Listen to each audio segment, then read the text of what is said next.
प्रधानमंत्री नरेंद्र मोदी 17 सितंबर को मणिपुर का दौरा कर सकते हैं। उनके इस दौरे से पहले सरकार को बड़ी सफलता मिली है। कुकी-जो काउंसिल ने मणिपुर में बंद किए हुए नेशनल हाईवे 2 को खोलने का फैसला किया है। कुकी-जो काउंसिल और गृह मंत्रालय के बीच नेशनल हाईवे 2 को खोलने के साथ साथ राज्य में शांति बहाली और कुछ अन्य समझौते भी हुए हैं।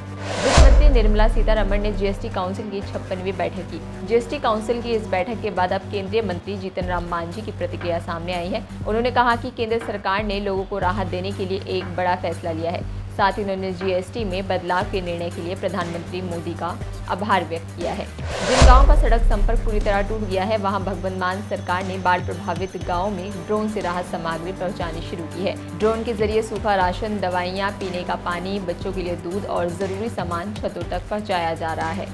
कृषि मंत्री शिवराज सिंह चौहान आज पंजाब में डूबी हुई फसलों का जायजा लेने पहुंचे। फसलों को देखकर उन्होंने कहा कि यह जल प्रलय की स्थिति है।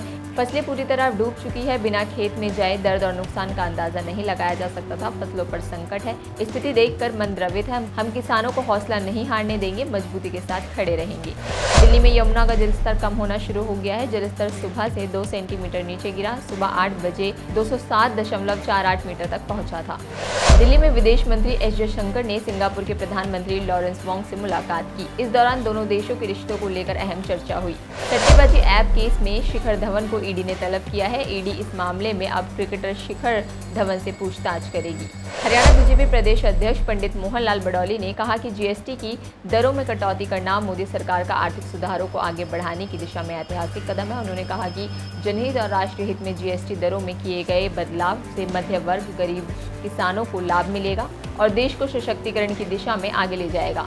बडौली ने आगे ये भी कहा कि इस फैसले से हर क्षेत्र को गति और ऊर्जा मिलेगी। फिल्म द बंगाल फाइल्स 5 सितंबर को रिलीज होने जा रही है। सिद्धार्थ मल्होत्रा और जाह्नवी कपूर की रोमांटिक कॉमेडी फिल्म परम सुंदरी को दर्शकों से अच्छा रिस्पांस मिल रहा है। हालांकि इसकी कमाई में थोड़ा उतार चढ़ाव देखने को मिल रहा है। भारत में इस फिल्म ने अब तक लगभग 41 करोड़ रुपए की कमाई की है, जबकि विदेशों में इससे करीब 13 करोड़ की कमाई कर ली है। इस तरह कुल मिलाकर फिल्म का world wide box office collection करीब 55 करोड़ रुपए तक पहुंच चुका है। इन सभी तमाम खबरों पर क्या कहेंगे आप? कमेंट बॉक्स में लिखना ना भूलें। बाकी और तमाम जानकारी के लिए बने रहिए द फ्रीडम न्यूज़ के साथ।